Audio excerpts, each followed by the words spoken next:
Welcome to Skeleton Key Tales. Today's story: The Omen, Part 2.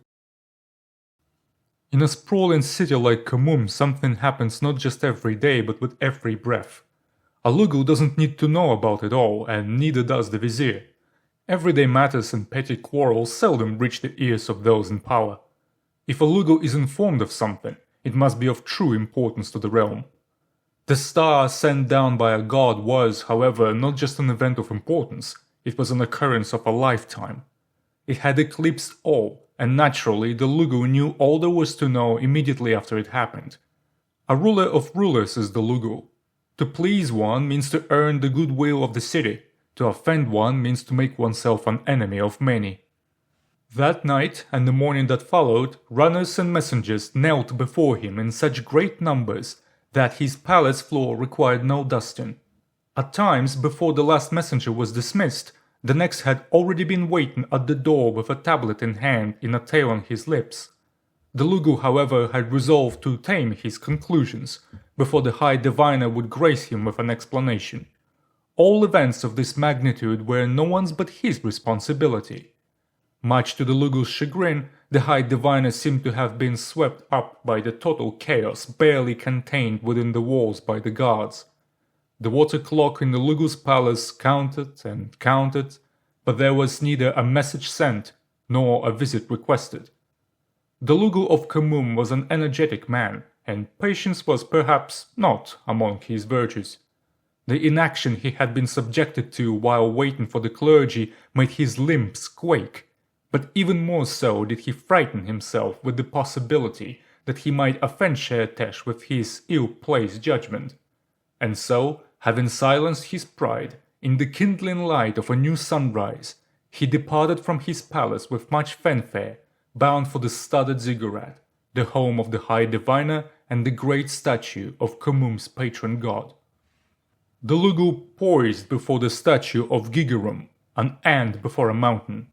For all his riches and all his power and all his servile minions, the Lugu felt compelled to kneel, as though the inanimate giant were the true ruler of the land.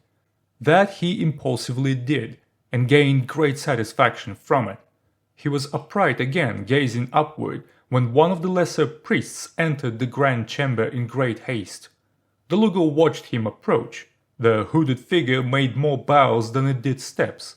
Finally, the priest collapsed to his knees at the Lugu's feet and prostrated himself before him. "My lord," he began, his voice obedience made sound. "The High Diviner is still in the desert. He left with guards and his assistants quite some time ago. Has he sent word of when he was planning to return to the temple?" There was no threat in the Lugu's voice, and yet it made the priest cower. Twitching on the carpeted stone floor as though in great pain, he scrambled for a satisfactory reply, but he was interrupted by the screech of the opening gate. A procession dragged itself in, exhausted guards, their cudgels dangling in their lowered arms, the huffing flock of apprentices smelling of sweat and oil, and at their head the High Diviner. He too was a ragged sight. His robe appeared dirty and creased, and the golden trinkets didn't jingle quite as joyfully, clogged by sand. His bald head, unusually pale from all the time he had spent in diligent study indoors, seemed even paler, of the color of stars, the two heavy earrings akin to orbiting planets. The Lugu approached the High Diviner with utmost reverence and ceremony, as befits a mentor and a spiritual guide. The rest of their retinue stepped off and away, forming a respectful circle around the two figureheads of all Kamum. They were quite the contrast, as they ought to have been, the two aspects of power, one spiritual and one material, unable to exist without the other. The pale, gnarled hand of the High Diviner joined that of the Lugu, bronze-skinned and clasped by electrum bracelets in a handshake. Then they gently pressed their palms to their chests. They exchanged deep bows, of the bared, shaved head and the crimped dark mane, bearing a beautifully wrought diadem. The Lugu smiled through his pointed, elegant beard, arranged in ringlets rivaling his mane. The High Diviner, however, answered his smile with a look of concern. The Lugu was the first to break the silence. Has Sher-Tesh instructed you on what he desires by sending us this message? Come, the High Diviner suggested shortly. I have learned much, and we have a lot to discuss. The two men ascended the masterwork stairs of the ziggurat, passed through the High Diviner's chambers, and onto the upper terrace, from where the stars were still visible. Once there, the Lugu rested his hands on the parapet with regal poise and sighed deeply. Unlike that of the High Diviner, his gaze combed the streets below, pausing where feeble lights repelled the twilight of dawn. The High Diviner's eyes aimed upward. The Lugu turned to face the priest. The bald man took a brief moment of contemplation and then spread his arms, gesturing toward the distant moon and stars in such a fashion as though he wished to embrace the universe. The great Sher-Tesh sends us a sign. The High Diviner spoke softly, as if to himself only. But our patron, Gigerum, is silent still. That in itself is an omen of consequence. The man's voice felt languid and roughened, full of sans grit. My most agile servants, the Lugu began pensively, are pacing the streets until their souls are sore, at my behest to bring me the word of Kamum. They speak of a spirit of discontent and say the people are vexed. I received reports that you ordered the dismantling of the gifts people brought to Sher-Tesh's messenger. Why? The High Diviner locked his hands behind his back. He started from afar, his eyes still wandering the sky's dome. When gilded Kamum is granted an omen, whichever god feels charitable or incensed enough to send one, we the priests consult the pillars of the Hall of Omens, as your lordship knows very well. For as many years as I have possessed the robe of the High Diviner, it has been so. The Hall of Omens held every answer.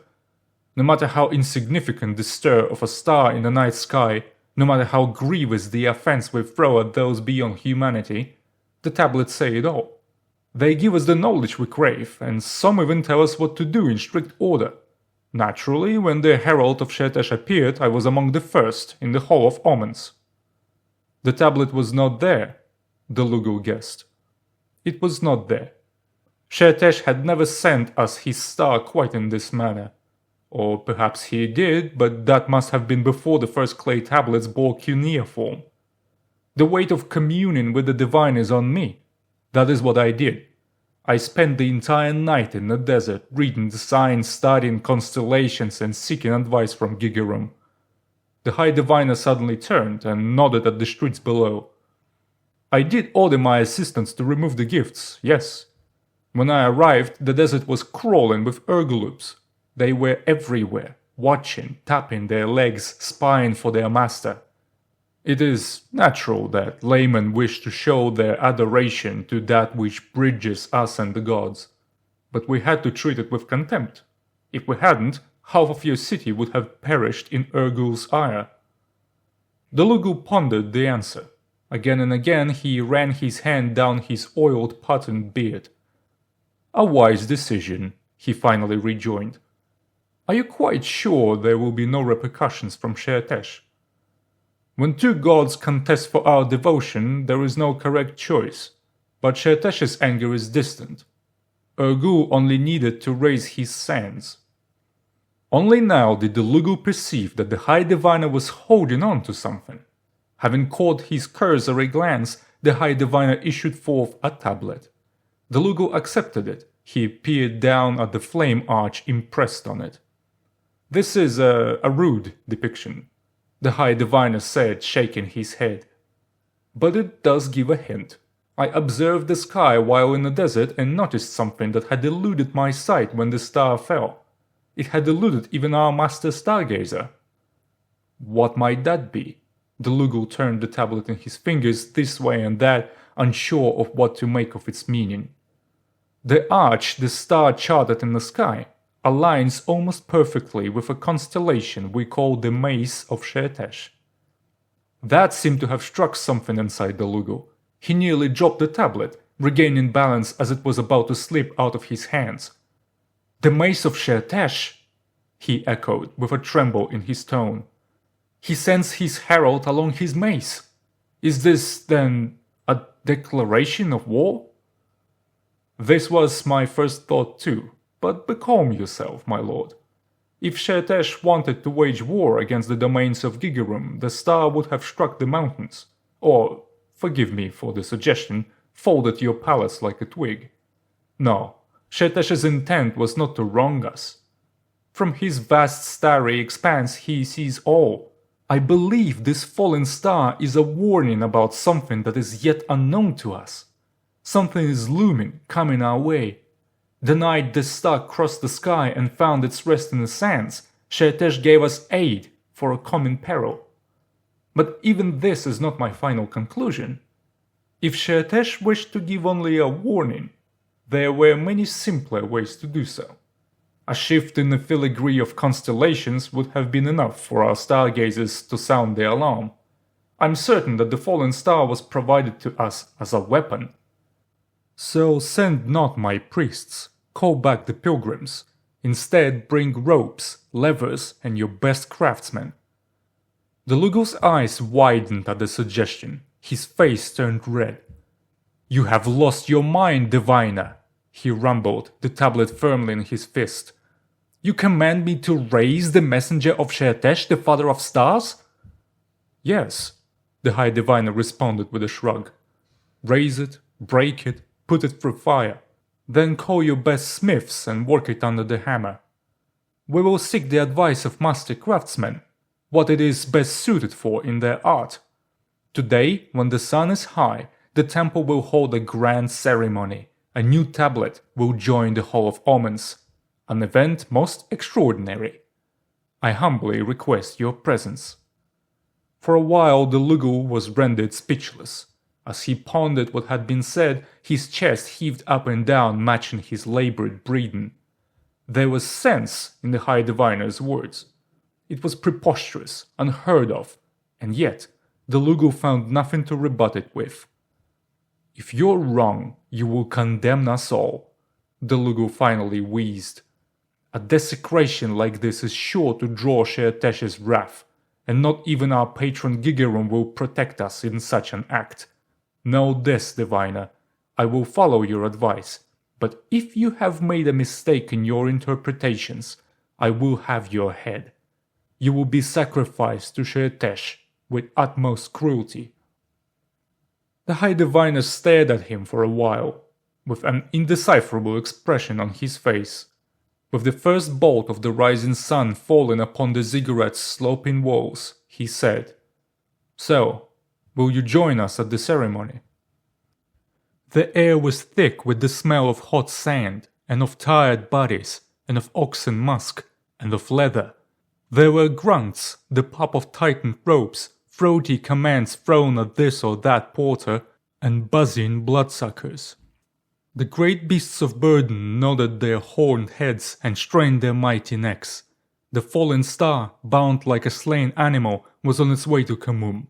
Workers of all kinds swarmed the sphere like an army of ants that had managed to capture a beetle, poking at it, appraising it, discussing what the unknown material would be best for.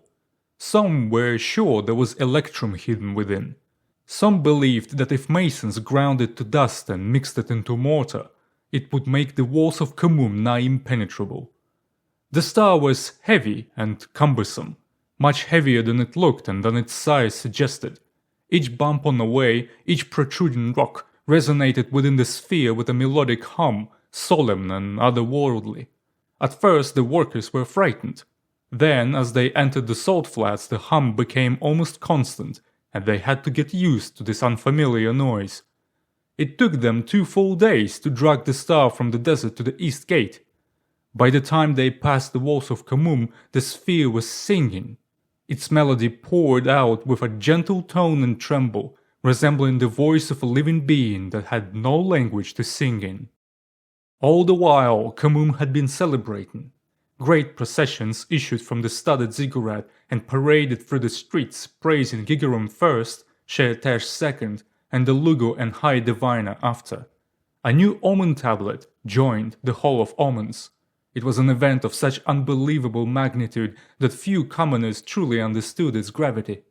No one, not even the High Diviner himself, could recall when the temple had last seen such an occasion.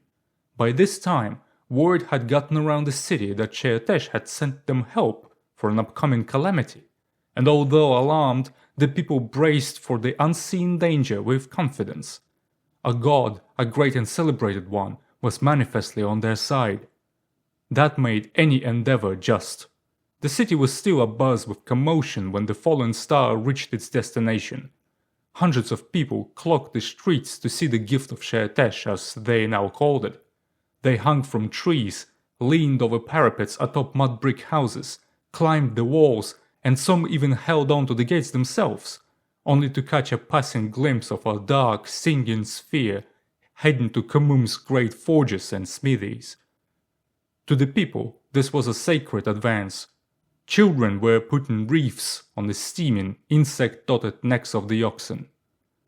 By nightfall, the sphere sat motionless. It ceased singing as the ropes came off.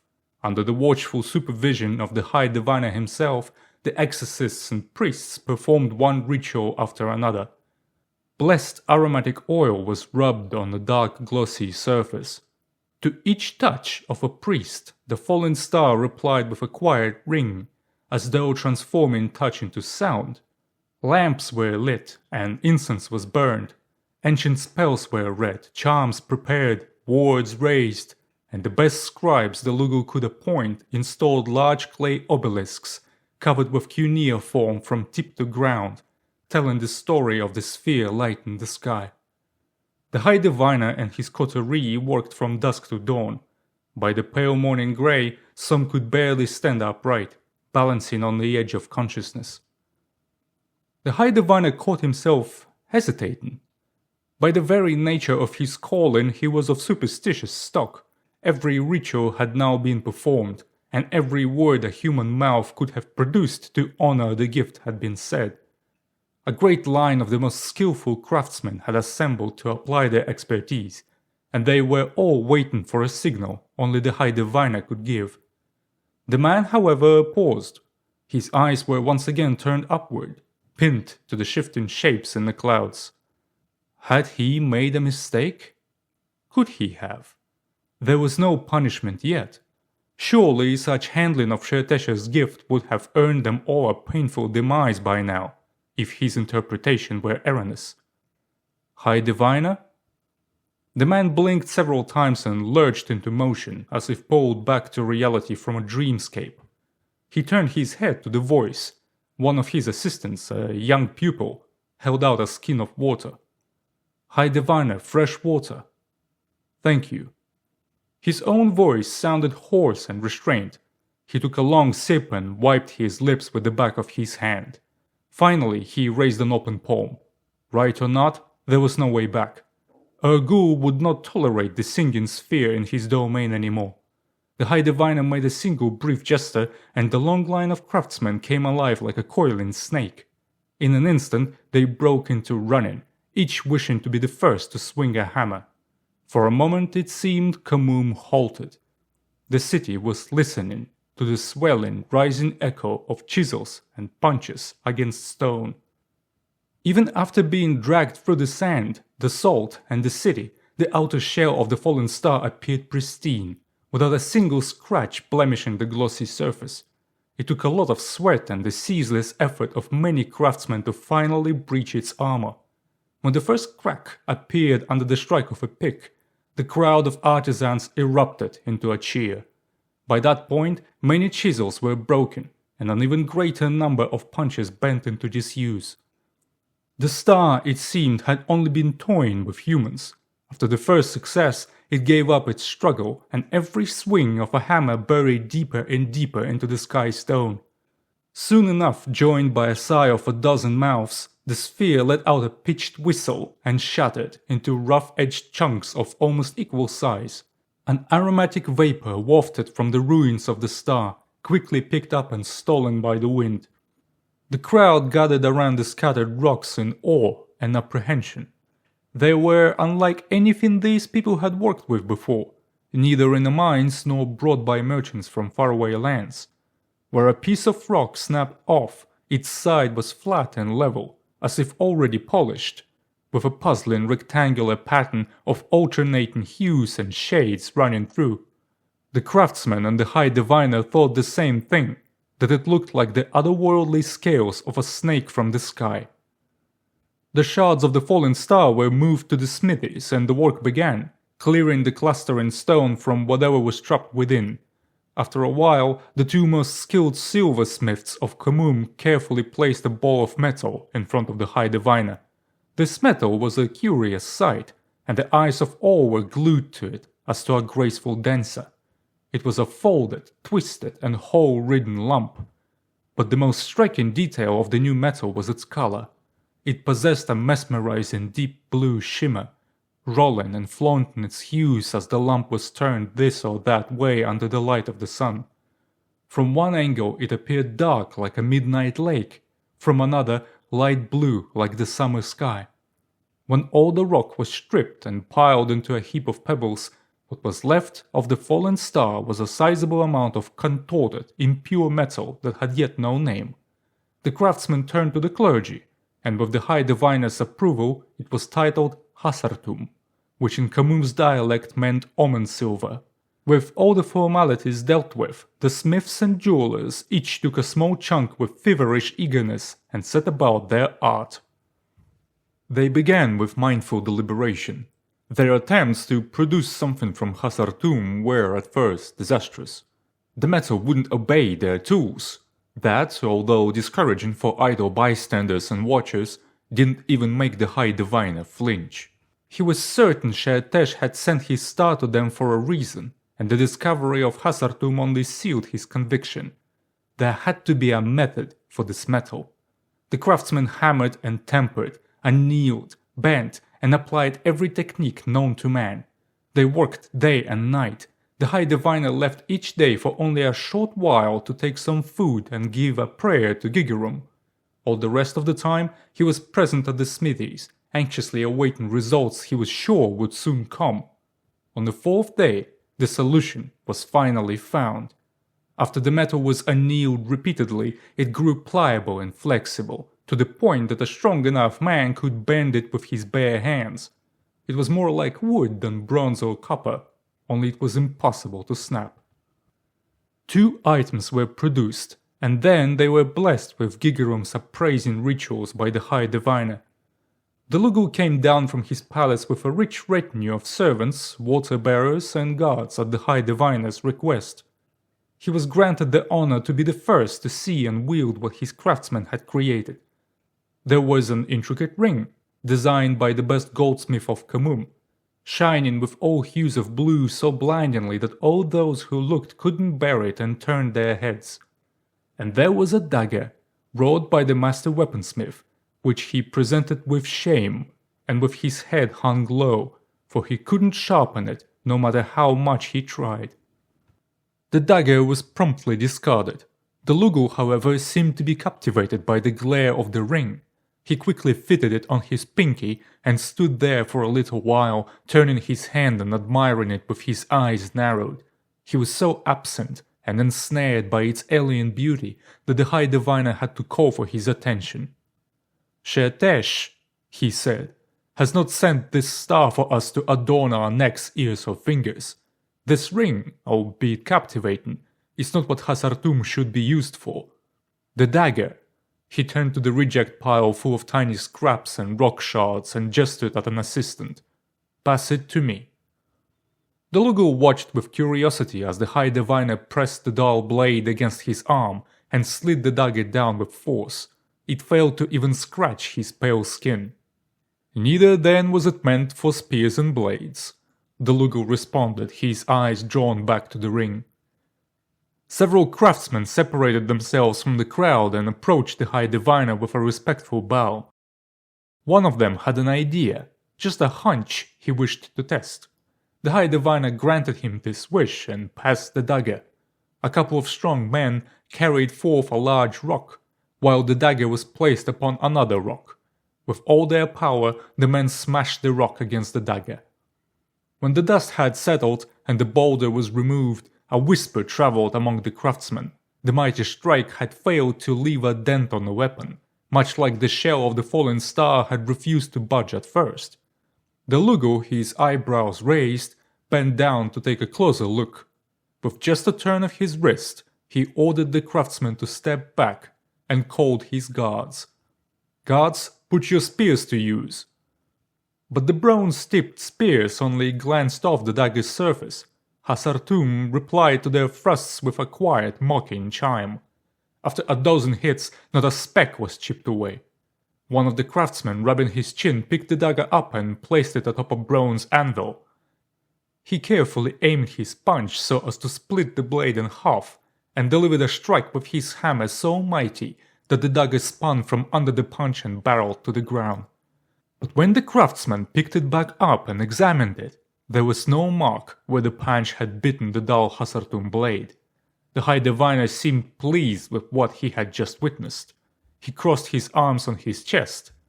The Lugu gave him a nod as though aware of what the priest was thinking. He too realized what was the best fit for Hasartum. If it refuses to cut and blinds those who wish to see its beauty, then make our great Lugu a helmet and a scale coat.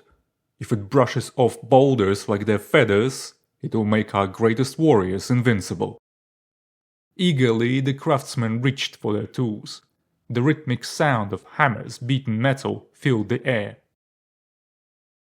Thank you for listening. I hope you enjoyed the story. Consider subscribing to my channel. You can also find the full text on my Substack. The link is in the description. Until next time.